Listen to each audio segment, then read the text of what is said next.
As the sunken Roman ship's secrets slowly emerged, the team of scientists and historians gathered to unravel the mystery of this enigmatic relic, the Lycurgus cup. Driven by a shared sense of wonder and curiosity, they soon found themselves entwined in a web of ancient knowledge and modern discovery.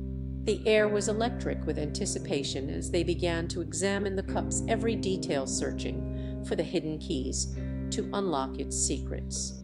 Professor Maria Rodriguez, a renowned glass expert from the University of Rome, led their team. Her eyes sparkled with excitement as she carefully lifted the cup, her hands trembling with anticipation. This moment has been years in the making," she whispered, her voice barely audible over the sound of her own heart racing. As they began to analyze the cup, they noticed an unusual sheen emanating from the glass, as if it was alive. The team's resident physicist, Dr. Leonardo Marquez, from Stanford University, leaned forward with a mixture of awe and skepticism. "This is impossible. We've studied the properties of glass extensively. There's no way this cup is exhibiting such anomalies." Dr. Rodriguez smiled wryly, her eyes twinkling with a hint of mischief. "Ah, but we're not dealing with ordinary glass, my friends.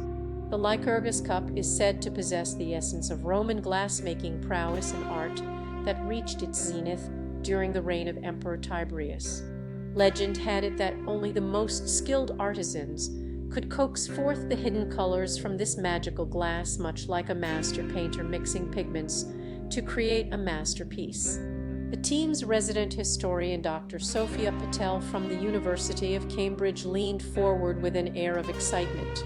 According to ancient texts, the Roman glassmakers developed an intricate process to create this cup using a combination of silicatoric sands, soda ash, and the team chuckled, their collective skepticism momentarily replaced by a dash of wonder. They began to examine the cup more closely, running their fingers over the intricate patterns, searching for hidden clues. As they delved deeper into the cup's history, they discovered references to the ancient Roman art of glassmaking, which had been perfected by the skilled hands of artisans in towns like Rome, Alexandria, and Antioch. The team learned that Roman glassmakers had developed an innovative process to create glass using a combination of sand and soda ash to remove impurities. They also discovered that Roman glassmakers had mastered the art of adding colorants to their glass, creating an astonishing range of hues and shades. Dr. Marquez's eyes widened with excitement. "This changes everything, folks. We can't just attribute this cup's properties to magic. There must be a scientific explanation." Dr. Rodriguez nodded thoughtfully, her eyes never leaving the cup. "Agreed, but we must consider the possibility that our understanding of glass science is limited by our own time and technology. We may be looking at this cup through the wrong lens." As they continued their analysis, the team discovered subtle variations in light refraction, surface tension, and it was as if the Lycurgus cup was guiding their investigation, nudging them toward the hidden secrets within. The team's collective curiosity now reached a fever pitch. They spent hours poring over ancient texts, analyzing the cup's structure and properties, trying to unravel the mystery of its color transformation. One fateful evening, as the sun dipped below their makeshift camp, Dr. Patel had an epiphany. "Wait a minute, folks.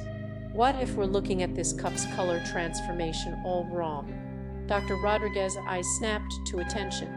"What do you mean, Sophia?" Dr. Patel's eyes sparkled with excitement. "What if the cup's colors aren't actually changing? What if we're just seeing it that way because of our own biases and preconceptions?" Dr. Marquez's eyes widened in understanding. "You mean we're projecting our own expectations onto the cup's colors?" Dr. Patel nodded, her face illuminated by the flickering campfire. "Exactly. Think about it. We've been conditioned by our own cultural and historical context to see this cup as a magical object. We're bringing our own biases to the table, which is why we're seeing the colors shift."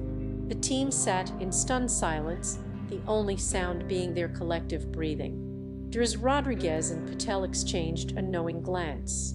"It's not the cup that changed color," Dr. Patel said finally, her voice barely above a whisper. "It's us. The team sat in stunned silence.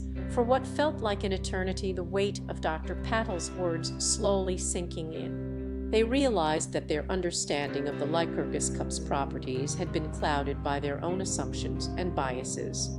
As they slowly came to terms with the true nature of this enigmatic relic, they can't help but feel a mix of emotions, excitement, awe, and they had been so caught up in the romance of it all they had forgotten to question their own assumptions. The team spent the next few days re-examining their findings. This time, as they did, the Lycurgus cup began to reveal its secrets slowly but surely.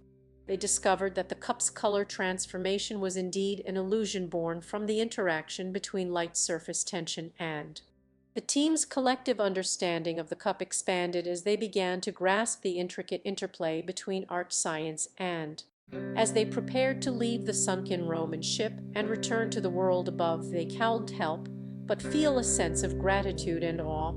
The Lycurgus cup had taught them a valuable lesson, that sometimes the greatest secrets lay not in what we see, but how our own biases and assumptions shape what we perceive. As they sailed away from the ship, their eyes never left the cup, now safely ensconced in a specially designed container protected from the world above.